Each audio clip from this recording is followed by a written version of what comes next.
that working now? Okay. It's opposite. Mine's wired reverse here. We'll call the meeting to order. We do have a quorum with all board members present, and I can't believe it's 4 years already. Dr. Randall? Thank you, Mr. President. It could be considered quite the understatement to say an individual joining the Board of Trustees makes a large commitment for a completely voluntary, unpaid position. School board members are responsible for making the tough decisions that directly impact our district, but more importantly, our students. Tonight, we say farewell to 3 of our board members as they participate in their last board meeting. President James Steenbergen, Dr. Tyson Harrell, Mrs. Melissa Roberts, all joined the Board of Trustees in 2015. Since being elected to the board, this trio has seen Lamar CISD pass the largest bond in history. They were all on the front lines of our Hurricane Harvey recovery efforts, and they have championed 3 major initiatives to include our partnership with the Holsworth Center, the completion of comprehensive district-wide operational audit, and the launch of a brand new 5-year strategic plan. Within their 4 years of service, these 3 members have seen our district rapidly expand from roughly 30,000 students in 2015 to almost 34,000 students as we close out the 2018-2019 school year. During that time, we've welcomed 4 elementary schools, 1 junior high, and 1 high school to our Lamar CISD family. These trustees have also witnessed countless celebrations over the past 4 years, such as our 4th National Blue Ribbon School, a state championship in football, multiple state championships in wrestling, a state championship in FFA, and just recently a state championship in water polo. Numerous distinctions in technology, fine arts, and academic achievement, including our partnership with Equal Opportunity Schools that increased the number of students taking advanced placement courses by 14% in Lamar CISD. Our district was named a 2018 Texas Smart School by the Comptroller for Academic Progress and Cost Effectiveness in our district. A race car was built and an aquaponics lab too, but we're still waiting on the fish fry. And we will never forget this board being named both the Region 4 Outstanding School Board and a Top 5 Texas School Board. Of course, these are just a few of the many accomplishments Mr. Steenbergen, Dr. Harrell, and Mrs. Roberts will have to look back on and when they think about their time as a trustee in Lamar CISD. On behalf of our 5,000 plus staff members and our 33,600 students, I want to thank each one of you for your dedication, your service, and your contribution to our students, stakeholders, and the community of Lamar Consolidated ISD. Mr. Steenbergen, I want to specifically thank you for your leadership with this board. It has been an honor to serve alongside you, and we wish each and every one of you the best. And if you all would join me in congratulating this board, and then I'll ask them to join us out front.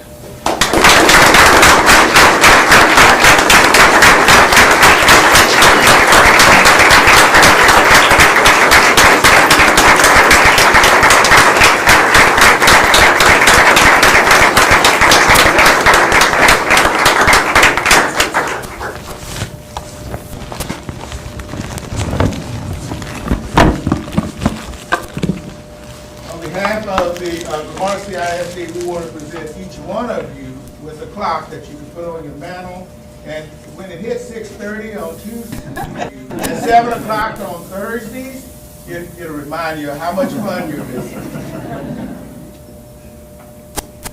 Thank you so much for your service.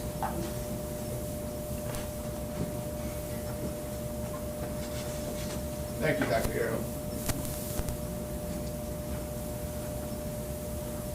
Board members, you guys can come and join us here.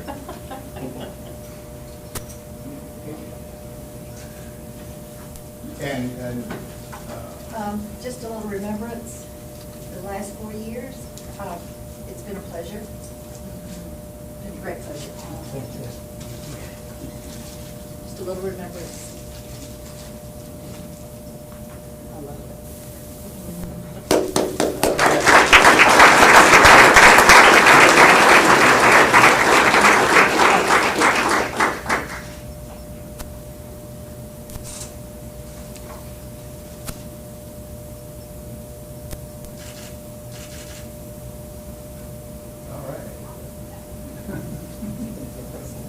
Let's get out of the way.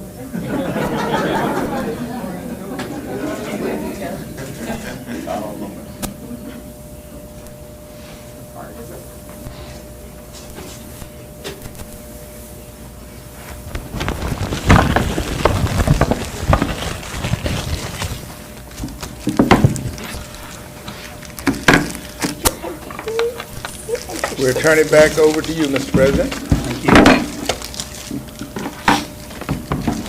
We have one official piece of business here we need to conduct. Thank you. This is the canvass the school trustee election on May 4th, 2019.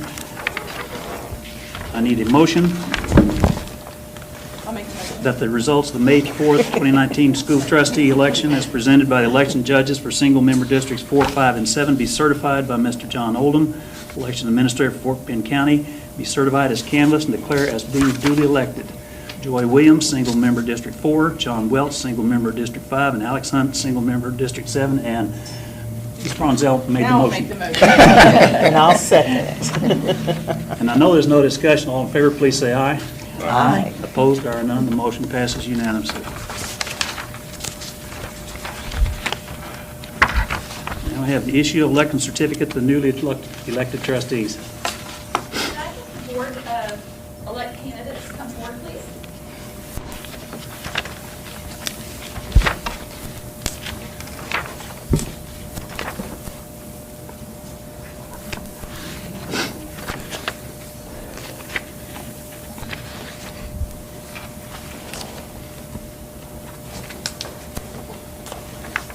First, I have a certificate of election for each of you.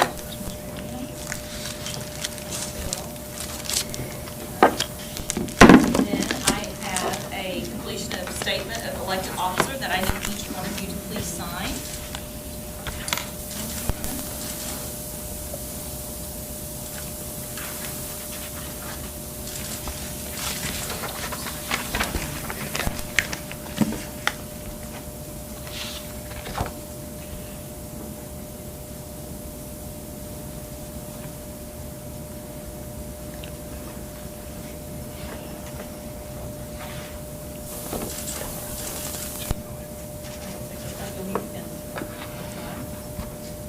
Next, I will swear you in, so if you will each please raise your right hand and repeat after me. I state your name. Do solemnly swear that I will faithfully execute the duties of the office of Board of Trustees for Lamar Consolidated Independent School District. Single-member district, state your district number. Of the state of Texas. And will to the best. Of my ability. Preserve, protect, and defend. The Constitution and laws. Of the United States. And of the state. So help me God. Congratulations, you're now board members.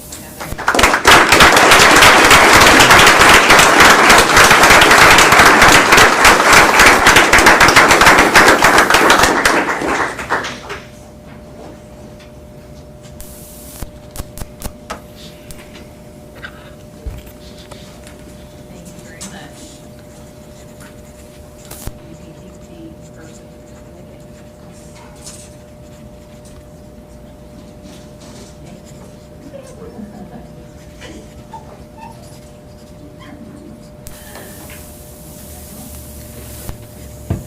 Oh, just a second. Yeah, just a second.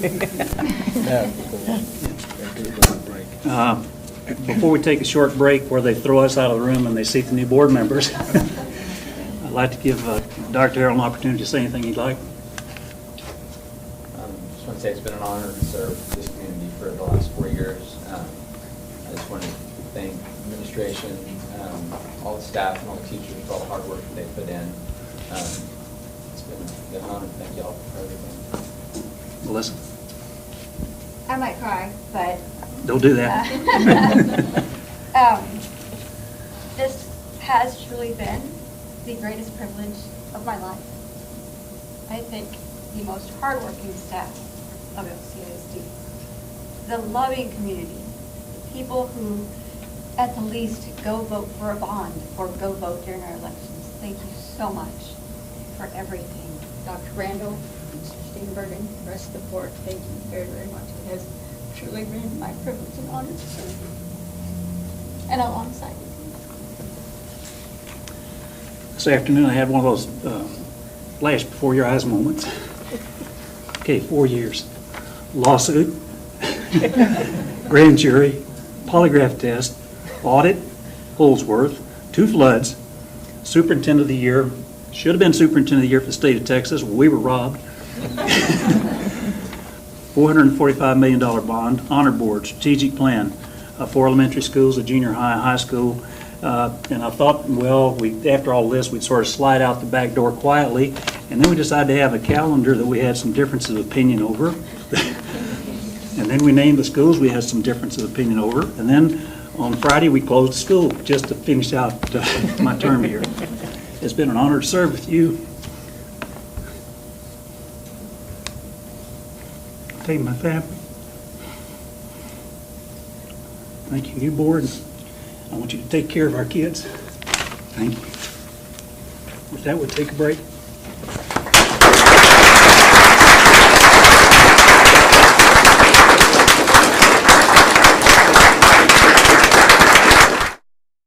To our new board members, and another big thank you to our board members who are leaving the board. It is I only get a chance to be in charge of this one time every 2 years.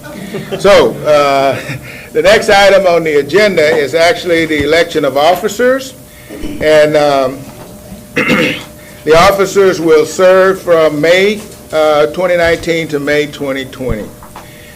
Candidates for the president, I think everybody knows, must have at least 1 year of experience.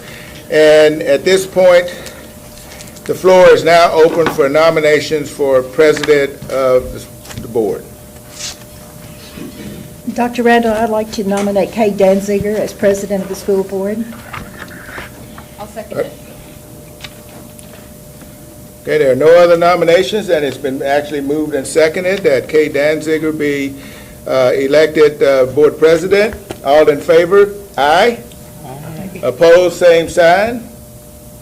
One opposed? The vote is 6-1 with Mr. Humanak opposing. And at this point, Ms. Danziger, you have been elected as board president. I'll turn the meeting over to you. Thank you. Here we go. Now we get to play musical chairs for a minute. I'm already demoted. Yeah. Now let me have that little paper.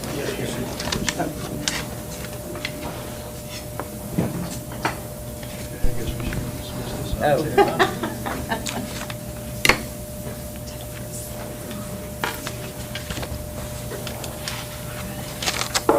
I know I have big shoes to fill. I took your pencil. And I appreciate the confidence of the board. Thank you. Board vice president. Board vice president, do we have nominations for board vice president? I'd like to Go ahead. Mandy Bronsell. Do we have any other nominations? I was going to nominate Ms. Kaminsky. Okay. I'm not sure how that works now. If you have two that are nominated, then you will take a vote, starting with the first person nominated and then the second person nominated. Okay, And the so- person who receives the most votes is elected. Okay, so we now have Mandy Bronzell and Catherine Kaminsky. All those in favor of Ms. Bronzell, raise your hand, please. All those opposed? No. Oh, no, just- sorry. That's just the number. Just the number two. Okay, sorry. And all those for Ms. Kaminsky, raise their hand, please. Four. I get to vote too? Yes. You do. Yep. All right. I think that was 5-2. All right. So Ms. Kaminsky is. Ms. Kaminsky. All right, Ms. Kay. All right, for board secretary. I'd like to nominate Mandy Bronzell. Any other nominations? All right, seeing none. All those in, oh, we need a second? No. If you're going to do it by motion, you need a second. Okay, we need a second. I'll second. Okay, thank you. All right, now, all those in favor of Ms. Bronzell as secretary, raise their hand, please. So we can count. No? All right. Get your camera out. Yay. All right. Okay. All right, so at this time, yes, we are going to continue on in our board book, and I'm going to hand the meeting over to Dr. Randall. We still have the, Oh, I'm sorry. You're exactly right. Thank you. The next item is the authorization of facsimile. Okay, that's in the very back. All right. So do we need a motion? And we're asking the board to waive the current requirements of Board Policy CFF Local that requires 2 signatures on each check drawn against internal accounts, and to allow 1 signature of the incumbent board secretary for a designated temporary period. Okay, so can I have a motion? I'll make a motion to approve. Do we have a second?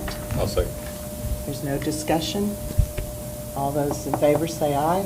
Aye. All right. Now we've Now got we're- it. Now we can go to the board book. And this is your opportunity to ask questions.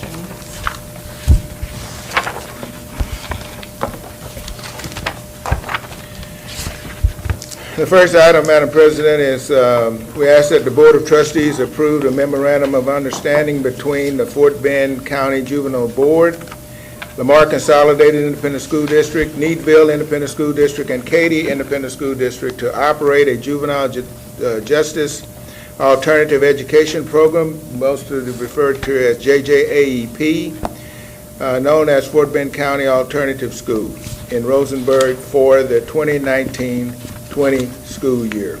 And as you can see in the information that you were provided, the program is funded at $7,000 per student, and Lamar CISD serves as the fiscal agent for this program.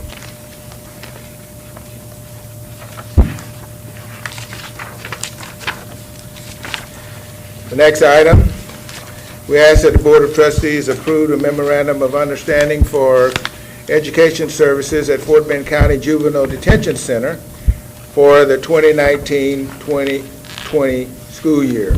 Basically, what this program is that sometimes kids are passing through our county. They may be arrested, and if they are, they have to still be educated, and this program actually educates those children.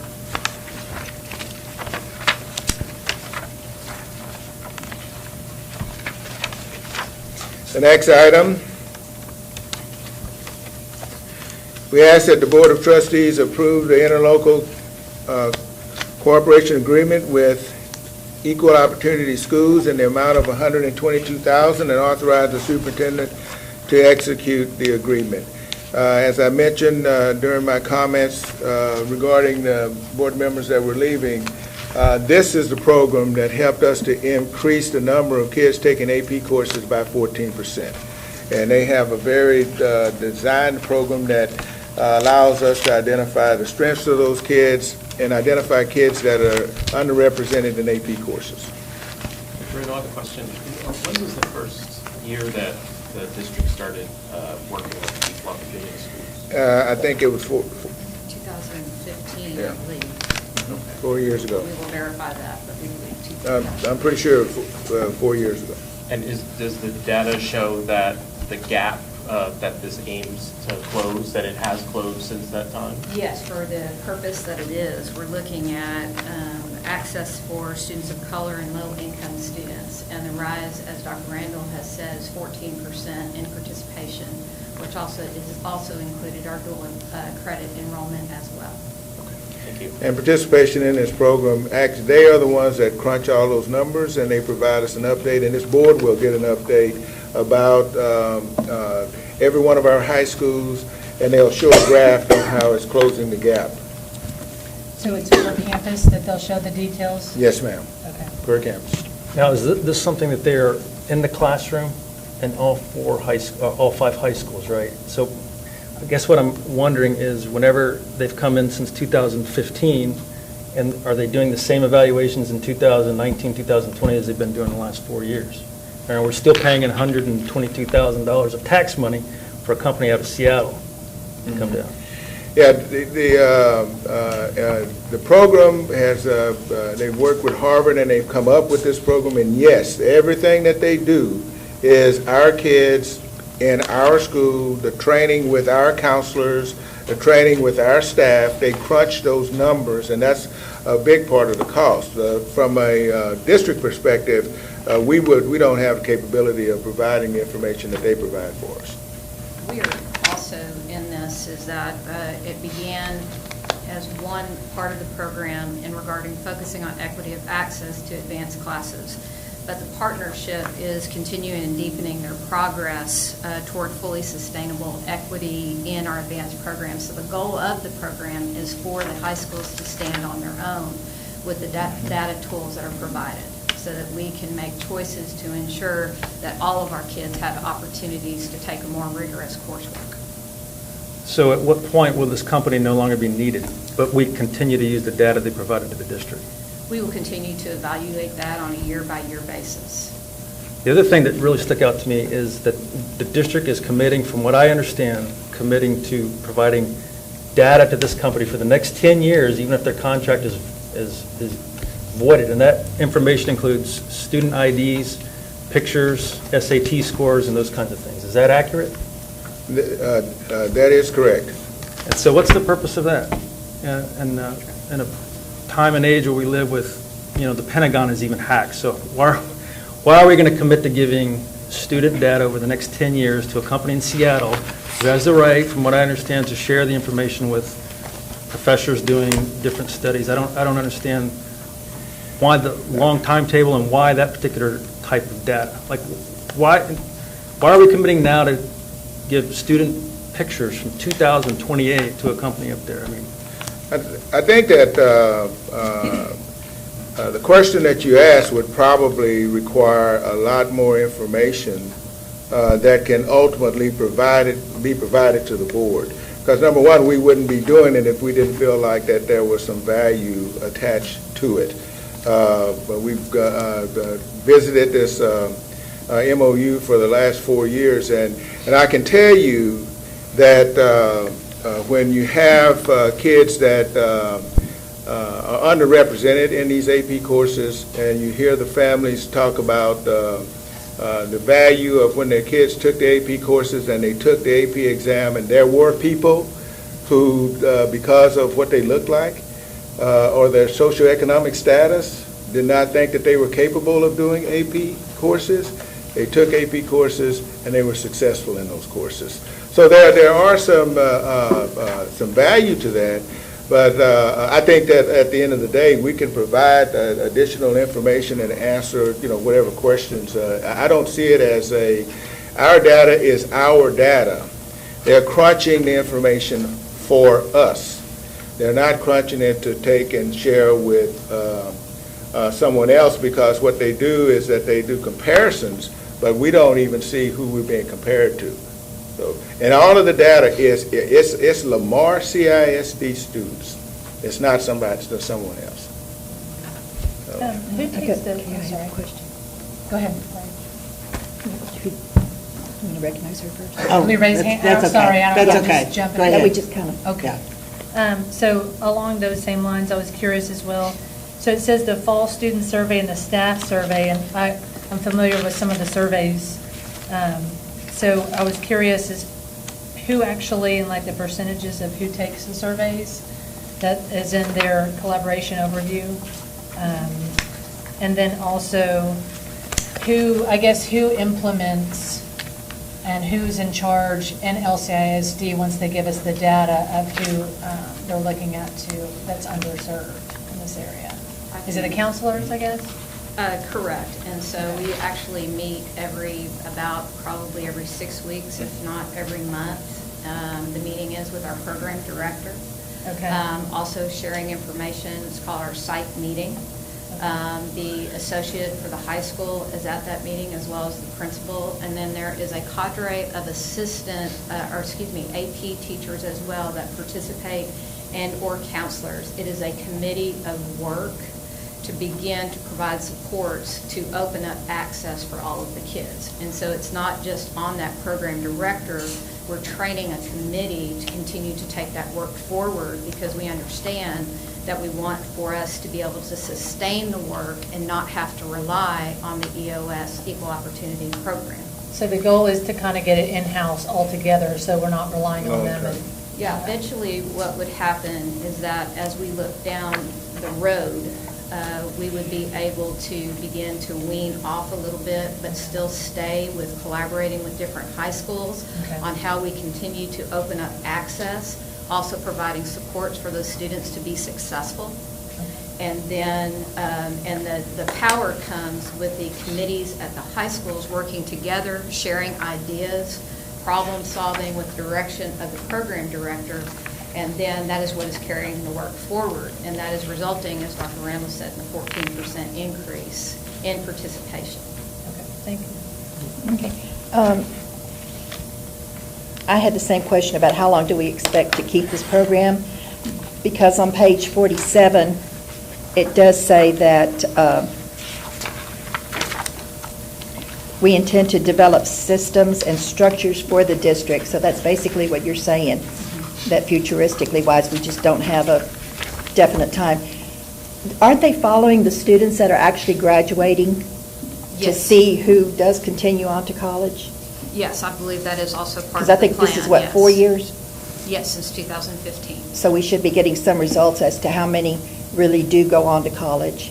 Well, we are seeing currently, I can speak to specifically the 14% rise in AP participation, and then the continued enrollment increase of dual enrollment or dual credit programs as well. As far as looking as the data from at the college level compared with the kids, that would be something that I'd have to get more information and bring back to you. If the board remembers at the last report that this was given to the board, it also spoke to the fact that it saved parents over $2.4 million, if I'm remembering that number correctly, because when you pass, make a 3 on the AP, most of the universities accept that, and then that's courses that they don't have to take when they get there. Okay, and I had one more question. Go ahead. What is the National Student Clearinghouse? It's another database that we have that collects information on where our kids are going to college. And so we're currently reviewing that data at this time. Okay. It will include both out-of-state universities as well as in Texas universities. Well, I think I had the same concern as John about the data being shared and with who. I think we brought that up a few years ago. Yeah, we brought that up before. And we can get back with you on that information. And if I remember correctly, when we first brought this to us, students were being identified in the spring, and over the summer, they were being, I guess, gotten them in the headset to take these AP classes. Are they still doing these type of programs over the summer? They're doing what is called the AP boot camps. So Okay. kids that are new, we provide funding to each high school campus to create boot camps to get kids prepared to take the advanced coursework as well. Also provide some unity amongst the kids as well. The insight cards help guide with the indicators that are reviewed on kids that could benefit and could be challenged by more rigorous coursework. And so that work is happening right now, not necessarily during the summer. We began doing that a couple of months ago based upon insight cards. And then our program director, the associate principals, and the high school principals, and with the counselor working together to begin having one-on-one conversations with those kids to enroll them in the appropriate classes. We also are doing some parent engagement work as well to outreach to the parents too. Okay, and I think that, we're also told that once they're in the classes, they're just not, they still have support, and they have to have people that are still following them to make sure that they are being able to participate in the course. Yes, I mean, the best practice is obviously you want to increase the rigor in any class, but you also, particularly with first-time AP takers, want to ensure that there's proper supports. And so the committee of teachers that work with the principal, the program director, and the associates and the teachers, they work together to identify the types of support so that kids can be successful. I can give one example. In addition to the normal tutorial hours that our advanced placement teachers provide that they have done on a regular basis anyway, they are also providing some time, like I believe Fulshire is doing it during their power hour, and they have also done some work with peer tutoring. Also, some other kids, AP kids, that have been successful tutoring other children as well. Thank you. I have one more question. Okay. You were mentioning counselors, and at our last meeting, we talked about hiring new counselors. Or how many more do you anticipate this coming year? And of those 4 counselors that we talked about, do you know if they've been hired? I do not have that information You wouldn't have currently that? right now, but we can get that for you now. Okay. Anything else? Okay. Thank you. Thank you. Next item, we ask that the Board of Trustees approve the dual credit sociology course for the 2019-20 school year. So this is an additional new course? Yes, ma'am. Just an additional new course. I think that's awesome. I'm very excited about that. The next item, we ask the board to approve the cheetah as the mascot and navy blue, turquoise, and red as the school colors for Judge Thomas Culver III Elementary School. Oh, what a cute. I think we got every color. Cheetah's color, 3 other colors. I have plenty to wear to school.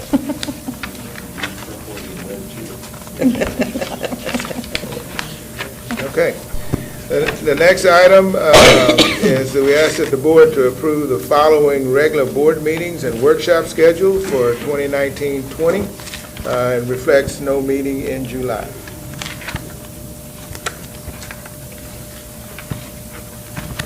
The next item, we ask the board to consider approval of budget amendments. You see the amendments, the board has to approve any time that you move money across functional areas. The board is required to approve those, and the list of budget transfers are there for you to see. We had, for example, at Carter, they are requesting a budget change to purchase instructional supplies. Often you'll see some of those changes occurring during this time of the year.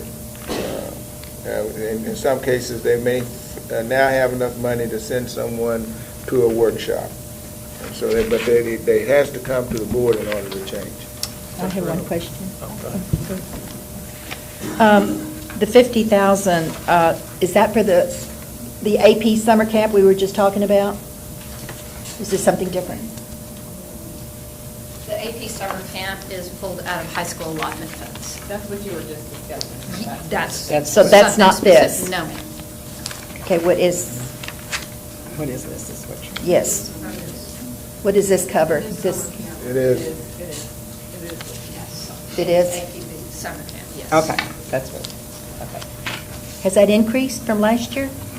Yes, ma'am. It has increased? Okay, because of the new high school. We found that we had additional dollars and felt that we were having great impact, and so we did allocate additional funds for that to support our campuses. Okay.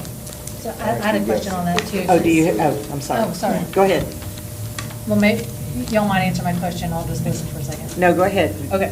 So that was my question too, is I know that we've been discussing, or the last meeting y'all have been discussing the new counselors, and then I saw that money coming out, so maybe it has nothing to do with that. But I was curious as why does that have anything to do with salaries or anything? No, It's ma'am. just a- No. Okay, so why would it? It why would does help fund extra duty for teachers to be involved, but that's not going to be Uh, funding salary. And why don't the finance, if you all will come up, since you all have dealt with it directly as well, and so that we can make sure that we get all of the questions answered. What this means. One more step up too. They're actually moving the 50,000 from counseling, I believe, 31. So originally last to year, when instruction. the budget was set up, they placed money in function 31 from high school allotment. They didn't need those funds, and so now they're moving them. That's the answer. Counseling doesn't need these funds? So it's not that they didn't need the funds, whatever they were originally set up the budget to do, they did not do. I'm not sure this was set up when Ms. Hack, I think, was still in charge, so I'm not. Okay. Actually, the way the budget amendment was keyed in, it looks like the funds were in testing supplies, which under the TEA coding system has to go under function 31, but it was testing supplies and costs that she budgeted for. But now they've decided to use it for the AP summer camp. So they're moving money from the one functional area to the other. So it was actually coming from testing supplies, not from counseling services or anything like that. Well, I guess. Go ahead. We've been talking about counselors. Could this money have been put toward hiring more counselors? I can Is answer that. something no? No, because these are one-time type expenditures. When you talk about hiring, those are reoccurring Okay. expenditures. This is money that's already in the budgets. That's that correct. we budgeted last And they've summer, and you're just moving and it from one. And they've identified the fact that they do not feel that they need those dollars in this area, but they would rather take and provide the support for the AP. Understood. So sometimes there's multiple reasons for a budget amendment. I think that another reason for this is that the funds were budgeted centrally. Our account code has 20 digits to it. And so when they budget centrally, they use, say, a location code 876. So that's central office type locations. When we're sending kids to camp, we have to code the expenditures out to the campuses. So this also moved from a central location out to each of the campuses, because there's 10,000 going to Lamar High School, 10,000 to Terry, 10,000 to Foster, 10,000 to George Ranch, and 10,000 to Fulsher. So that's really what it's doing, is reallocating out to the campuses. So like I say, sometimes there's multiple reasons for a transfer. It's either because it was budgeted in one place in the beginning of the year, and then they decide to use it more effectively in another area, so they'll move it out. Or I think probably the primary purpose here was to get it from the central location out to the campuses. And who gets to go to the camp? How are they chosen? It's targeted for the EOS students. Any other questions? Yeah, if this is switching categories, what about the food services for 24,000? What category is that being switched from? The 24,000 is actually establishing a budget that did not exist before. That's why there's only the one line item. It's not moving from and to. We have a fund balance. The child nutrition fund stands on its own. Right. And so it carries a fund balance of its own. Whenever we need to make one-time expenditures, like for different types of equipment, vehicles, things like that aren't budgeted originally, we've got to bring it from fund balance, so you'll see a one-line item. So that's actually for a vehicle. I need to check. Yes, that's actually for a Explorer. Any other questions? Thank you. The next item, we ask the board to ratify the financials and investments report, and this is a report that you get monthly, and again, this is an accounting feature. Okay.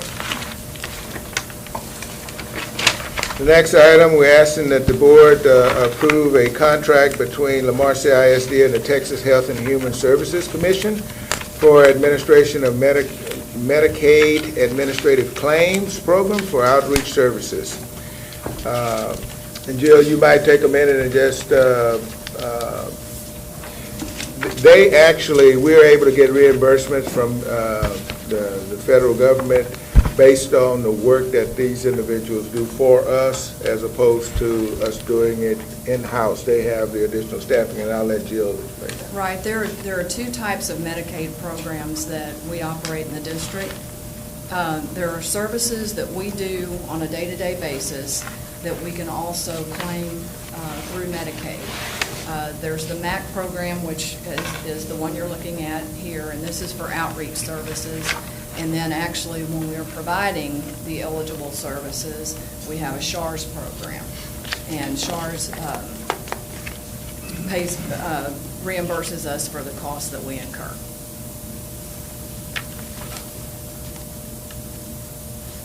Any questions? And this is a 5-year, Yes. 5-year contract? Yes. Okay. The next item, we ask the board to ratify donations to the district. The policy actually requires that any donations in excess of $5,000 must come to the board for approval. Everything else under that is just automatically provided to the campuses. We raised that a couple of years ago. That's correct. Go ahead. Did you have a question? I did. For the Dickinson PTO for the $24,100, on the electrical infrastructure, why is PTO? They Can I must get have more raised the detail on money. that? Do what? They would probably have raised the money for it. To get electrical infrastructure? That's just for the sign? Oh, okay. Yes. Thank you.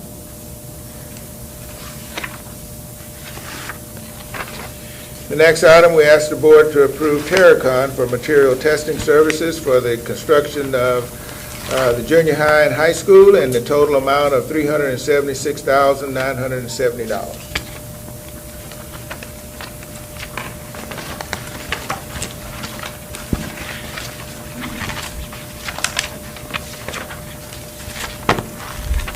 The next item, we ask that the board approve the CenterPoint Energy terms and conditions and facilities extension agreement package for the installation of underground electrical services at Tamarun Elementary School in the amount of $3,500.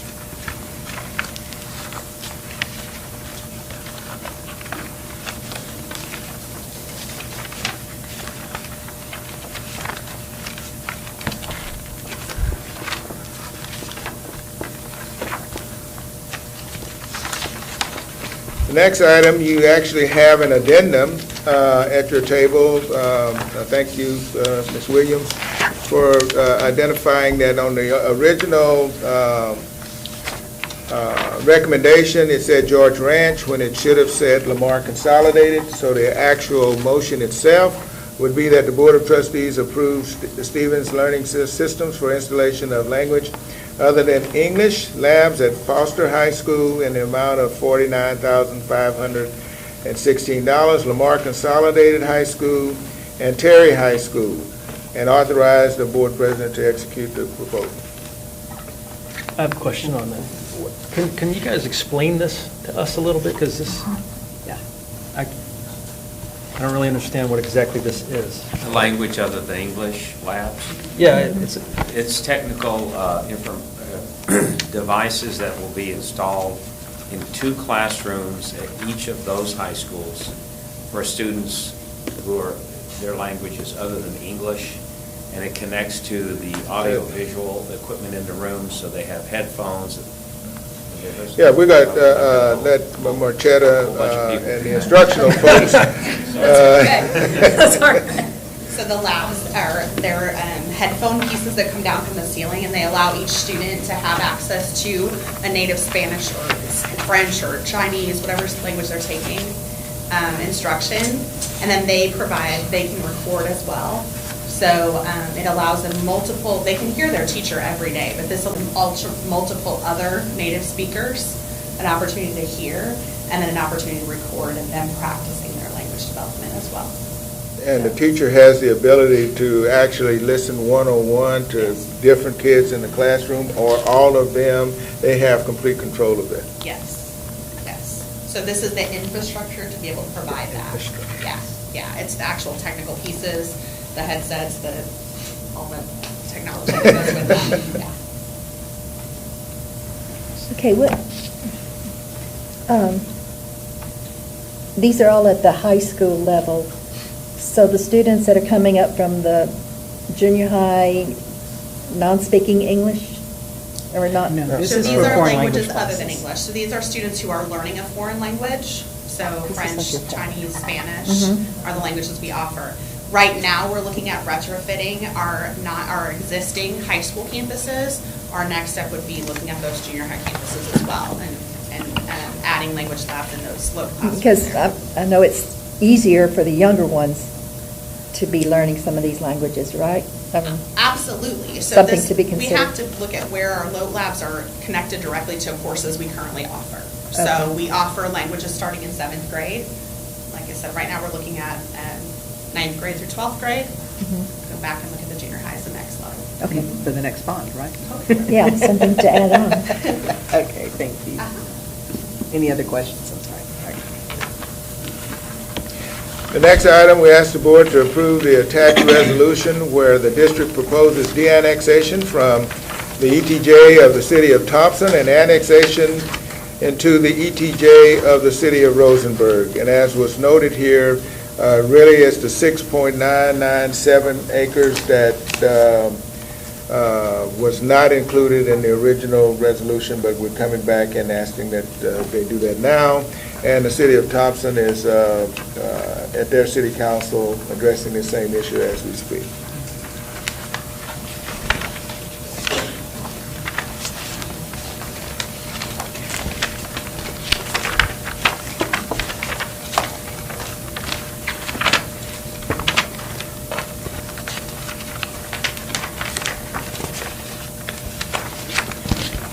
Okay, the next item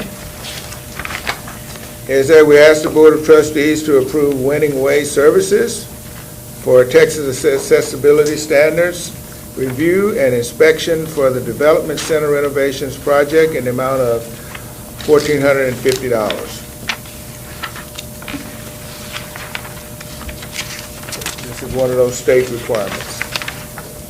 The next item, we ask the Board of Trustees to approve Charlie Calcomy's surveying, A. Jones and Carter Company for professional typographic surveying, surveying of transportation fuel tank and fuel island in the amount of $4,200.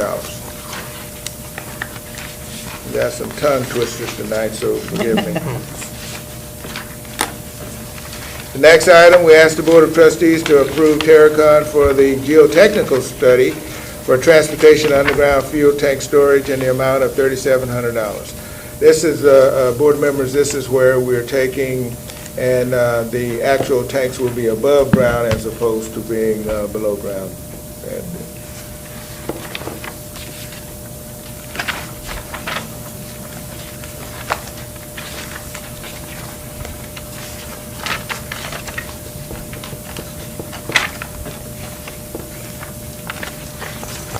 Next item, we ask the Board of Trustees to approve Roadrunner moving and storage for providing moving storage for Culver Elementary School in the amount of $808. We'll be doing quite a bit of moving as we open campuses, and so you're going to see a number of these requests. In fact, the very next one, let me stop. Any questions on that? I'm sorry. The next one is that we ask the Board of Trustees to approve Roadrunner moving storage for providing moving services for Roberts Middle School in the amount of $928. Next item, we ask the Board of Trustees to consider approval of a resolution and related interlocal agreement with the School Purchasing Alliance. We actually have participated in this alliance before. They're changing fiscal agents, and therefore we're having to go through another MOU with them, interlocal agreement. I did have a question on this one. Who is on the product selection committee?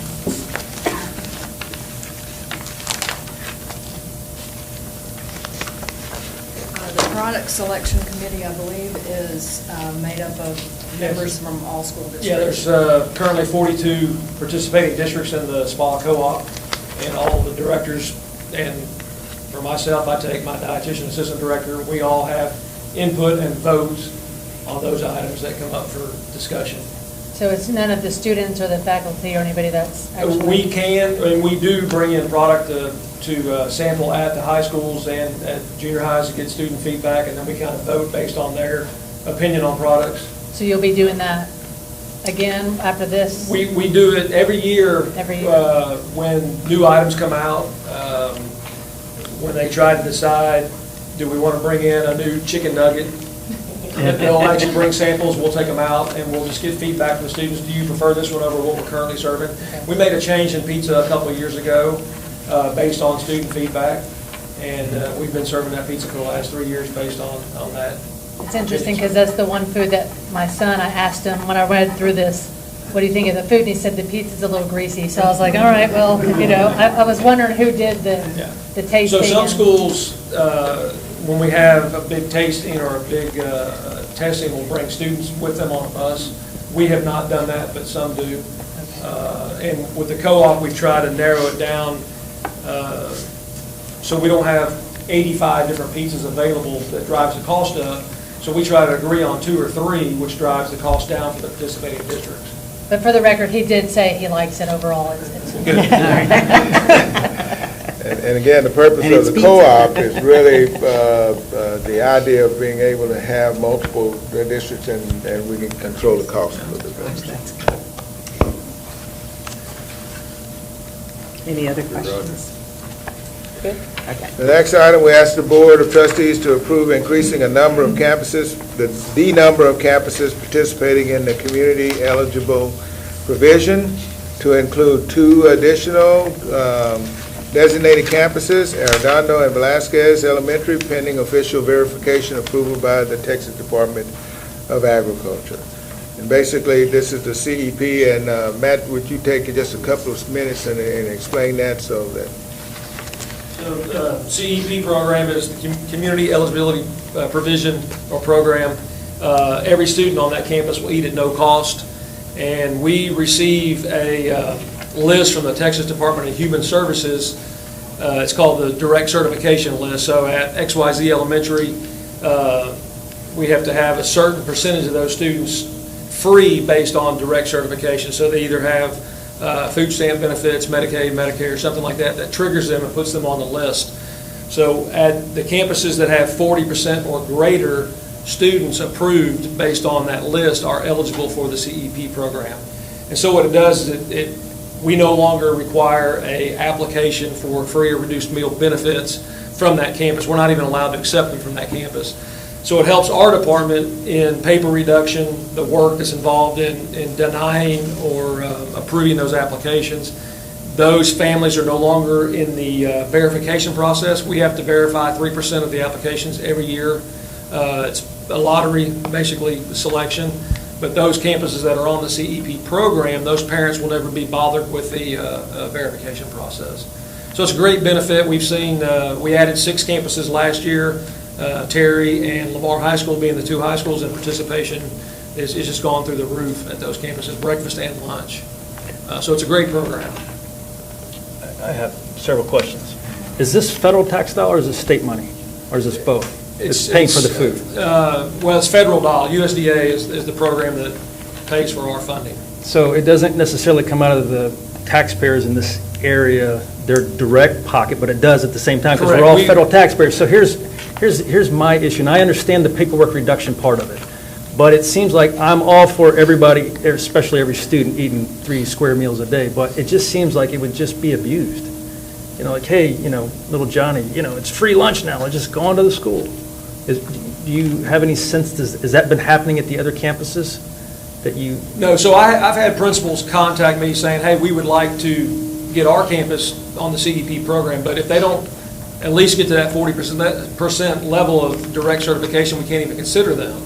So it's only those schools that are identified as high need in the community, and that's why, you find those pockets of need, and those are usually the schools that are on the CEP program.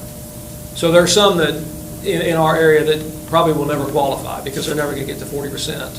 But the ones who have 40%, you reach that threshold, and then you just say, okay, everybody's free if they need it, right? So we have to determine, Jill and myself and the deputy superintendent, does it make sense financially at 40%? Probably not. So that's the minimum for the state. But then you can group them in different groups to get your reimbursement rate up. So if you have a 90% at Pink and a 45% at Arredondo, you combine those together and your percentage is much higher. And then they pay us, they have a factor of 1.4 times that number of students. So there's a lot of crazy mathematical calculations that go into it from a financial standpoint. Abuse, I would say no, because if that community doesn't already have a high free and reduced population, we're not going to be able to put that school on. So that's 40% directly certified. Most of those campuses have another 25 or 30% that would qualify based on an application. So now we're looking at 75, 80, 85% free and reduced on some of those campuses.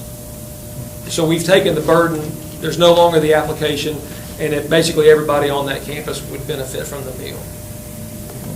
How many campuses are participating in that now? 16 currently. These two would make 18. Yes, ma'am. I have a question. Go ahead. On the reimbursement for this food, I have one of those programs. You don't get 100%. Correct. Well, what percentage do you get of your costs back from the federal government? we get 1.4% of those students. So basically it takes out the reduced rate. Now you have X number paid at the free rate and then the remainder paid at the paid rate. So that's why we have to sit down with pen and paper. Does it make sense at 40% or 42% or 48% to add this campus to the program? We have found in our groupings, in the way that we basically have two groups of 8 campuses.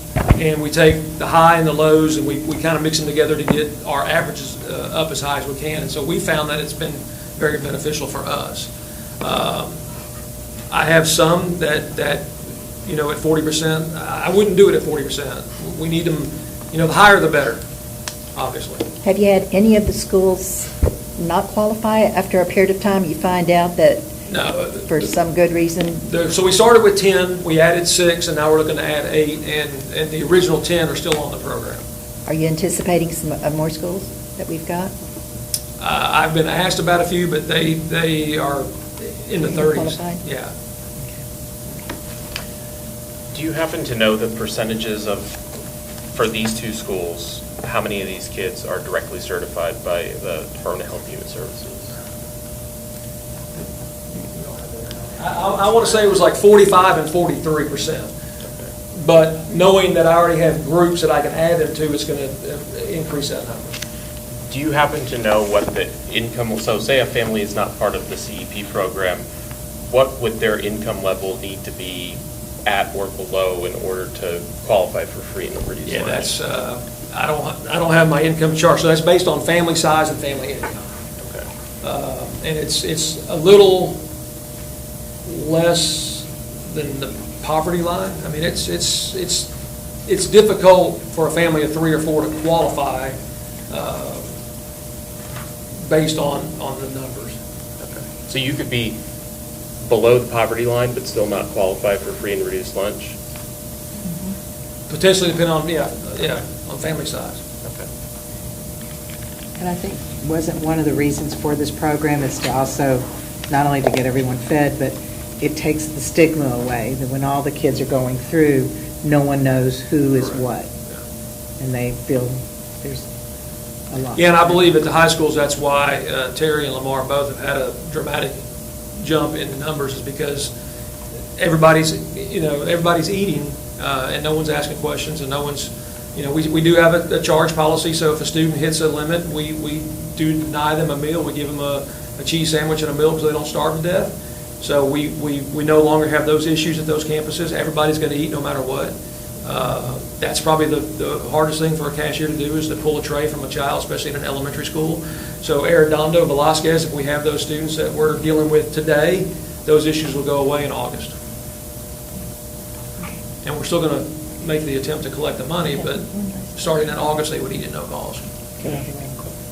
Did you make a comment earlier that the parents do not have to do any paperwork once they qualify? Well, okay, so I guess I lied on that. So they do a... Don't say that. Okay, they do an income, they do an income verification form. Every year?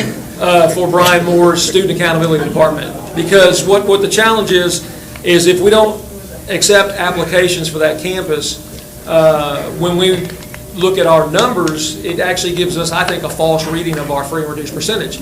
So I would say as a district, we're probably right around 50% free and reduced. But now that we have the CEP campuses, we're running about 39% because we don't have applications for those 16 campuses. So if Matt goes to Lamar High School and I wouldn't qualify, or I would qualify as a free student on an application, I'm on paper a paid student because you don't have my information. So Brian Moore's department asked for an income verification form.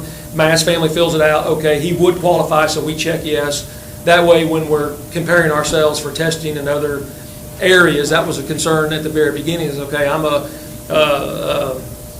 needy elementary school in Lamar, but now I'm going to be compared to a wealthy school in Katy. And so we've tried to eliminate that with the income verification form. I'm hoping I'm saying that. No, you're doing it really And this is done every year? Yes, ma'am, every year. Okay. And I can tell you, we have principals that go knock on doors to get those forms. I can name them on top of my head. We have to do that too, yeah. Okay, So they take it very seriously. thank you. Any other questions? Thank you. To clarify, Matt's statement was factually inaccurate. Much better. Well, I think to his point, there's a lot of families that don't go through the certification process, and then the kids utilize the charge account, and then run the account up, and then they get locked out, and they're either eating cheese sandwiches or not eating at all. I mean, plug your ears, but I couldn't tell you how many charge accounts I've paid off. Well, not me, but my wife is. Yeah. So, yeah. The next item, we ask that the Board of Trustees approve the purchase agreement for TASB Energy Cooperative Member Purchasers Fixed Rate Transportation Fuel Program and authorize the superintendent to negotiate and execute the purchase agreement. This is in an effort to lock in at a price that's been negotiated. The next item, we ask the board to approve amendment number 5 to the interlocal cooperative contract with the GLO for the purchase of natural gas and authorize the board president to execute the agreement.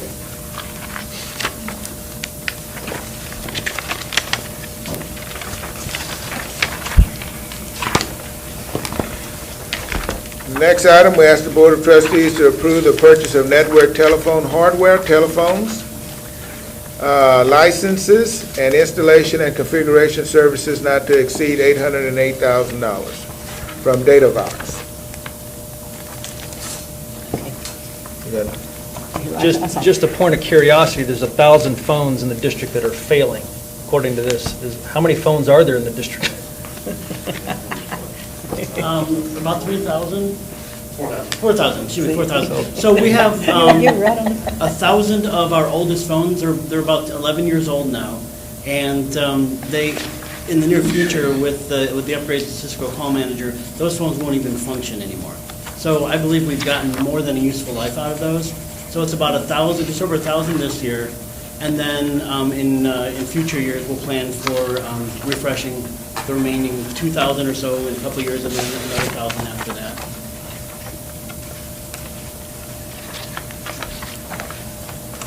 Good. All right. The next items are information items. And Wait a minute. Is there anything from audience to the patrons today? There are none. Okay, I'm sorry. We're good? Okay. I'm just on a roll. So thank I you. know. But don't let me miss my cue. Thank you. If you have any questions regarding the information items, first of all, the tax collection report, and for new board members, you'll get this every month as an update. Payments for construction projects, any and all of the payments that go out on any of the bond projects and construction projects, you'll see the amount and to whom it's going. Bond update, we'll have update of 2014 bond as well as 2017 bond. If you have any questions about any of those.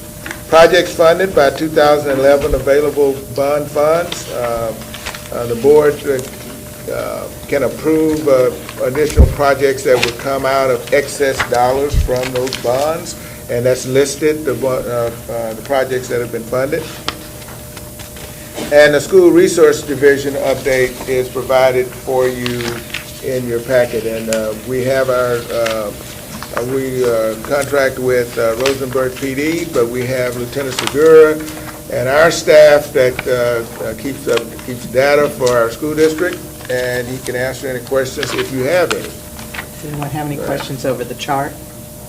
Oh, wait, sorry, we already skipped over I had a question about the, I just want to know what the SMART tag was for the transportation summary. Did I miss that? What page is that? What page? Sorry, page 258? It's, well, I'll let Mike, he's just dying to. I think I know what it is. Mr. Transportation. It's a system where each student would be issued an ID badge where they can scan on and off the bus as they get on the bus or off the bus, provide data for us and the parents. Allow parents through a parent app on their phone or their computer, they'd be able to tell when and where their child got off the bus each time they got on or off the bus. So it doesn't look like we've committed anything. So what's the status of that, I guess? Well, we're working with the providers. There's basically two companies involved. SmartTag, who is the company that provides the hardware on the bus, and they provide the badges and all of that end of it. And we're working with Versatrans, who is our routing software provider. And they have to interface, so we're trying to work out that agreement right now. So the only thing the tags are, they don't do anything once you get into the schools or on the campuses, it's just for the buses? For right now, that's all that we have set up to do, but our hope is in the future that we add value to them by allowing them to work for their food service. As they go through the line, they can scan the cards. It's a different technology. The cards on the bus will be RFID, but they can have barcodes printed on the back that will work with what food service uses. We hope to expand it to the libraries so it could work as a library card too. Okay, thank you. Hang on, Mike. Is that going to be on every bus in the district? It'll be on every bus. Okay.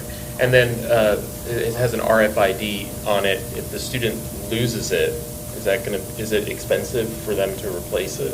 I think the charge is $5 for the card, but there is a way so that if the student's getting on and they don't have the card, the driver can load them manually through the tablet. Okay. Okay, great, thank you. Okay. So now, any questions for Lieutenant Segura? 262, there's a chart of what instance were. If anybody has any questions? I'll probably regret asking this, but what is DC odor? It falls under disorderly conduct in the penal code. It's a Class C offense, and it falls under odor because any obnoxious odor that's created by chemical means. Okay. This one, in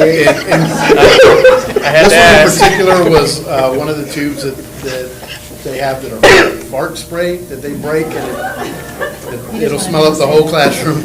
Okay. Yeah. So we did have to clear the classroom. Appreciate that. Now I know. Sometimes you don't want to ask. Are there any other questions? Is there a way to get these broken down by campuses, or is this? Yeah, I mean, we do break them down by campus. We do it this way so you can get a general outlook of what's going on. I do provide that information to my Chief of Staff, Mike Rockwood. I Okay. think he would be someone that you would get in contact to see what's happening on each campus. Okay. Thank you.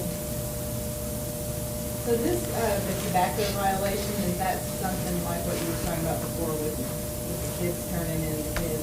Yes. Most of our I know. Class C offenses that we get are done through our LCISD Crime Stoppers. So the kids can call in if they have something that they know about, and is it anonymous? It's anonymous. Only the student himself will make the initial call. We'll report it to the staff members of school. They will give them the number, make the call, and it's anonymous. If the kid doesn't say anything, nobody finds out about it. Thank you. And it just seems that tobacco keeps going up and up. It is. Right now, very popular are the new vape machines that, Are they more at one particular level than another, like more junior high or middle school or high school, no, or can you tell? it can vary from both, but mostly we're seeing it in high schools. And right now, I can tell you, we're cracking down on the convenience stores right now because we are finding that a lot of them are selling to underage kids under the age of 18. So we do have our task force out in force right now, evaluating a lot of the stores that are being complained about and citing them and shutting them down. Well, and those do smell too. Yeah. I don't know how I mean, some of them have a sweet smell, but. Go ahead. On the campuses, when the kids, I've been starting to hear more and more about some of the things they pull, but wearing these hoodies and things in the classrooms, their little hiding places, is that something we need to start considering under dress codes eventually? You know, dress codes, I will be honest with you, my police officers do not deal with the dress codes. We leave that up to the administrators. We do give advice and suggestions, but usually they're pretty good about it. The administrators and the teachers, when they come in with their hoodies and stuff on, they'll tell them to remove it, you know, for certain reasons, and most of the time the kids comply with what's going on. They don't mind. Having them on your head in the school, yes. Now, if you're going to and from your car or to the bus, sure, no problem, inclement weather. But my understanding is there's some kids pretty smart and they use that for some hiding places. We have found some very y'all good have found hiding some places on things. kids, yes. It's not just because they're cold. You'll find a lot of stuff in the seams of shirts and in pants and the top. They'll use a razor blade and cut it and they stuff stuff in there. They could just use that smart for good. Yeah, one more question. The second highest category was documentation. What is that? I was waiting for that one. Documentation reports, these are reports that my officers get called by administrators, principals, that are concerned about something that may be going on at home, maybe something with mental health, maybe kids talking about suicide or discussing in groups about suicide that a police officer will respond to. And usually we'll get with the administrator, we'll investigate the case, and we'll say, no, this is nothing, but we're going to make documentation of it just to make sure we're covered. The district is covered, the police department is covered, and we do a little initial report on it. But it's not a criminal offense. You look at this chart here for March, and criminal offenses to me are Class B and higher offenses go up to felonies. If you break this down all the way, you have a total of 13 really criminal offenses. You have 10 Class C, and you have 13 documentation only, which takes the number to 36 in 1 month. For the size of the district that we have at 34,000 students, that is minute. You're looking at 13 cases that actually go to court. And out of those 13 cases that go to court, you'll see, you know, there's some drug offenses. We have a deal with the district attorney's office. When these kids go in to the courts, and it has to do with drugs, we're putting them in a drug court program, so it doesn't show up as a conviction on their record, which is not going to ruin them down the line. If they complete that drug court successfully, this is all taken off of their record. So that's how we try and help the students. Okay. Thank you. Thank you. Appreciate your hard work. Thank you. That concludes all the action items and information items, Madam President. Okay, and you've said we do not need to go to closed sessions? Not tonight. Not tonight, so at 7:56, I will adjourn the meeting. And you have made through your first.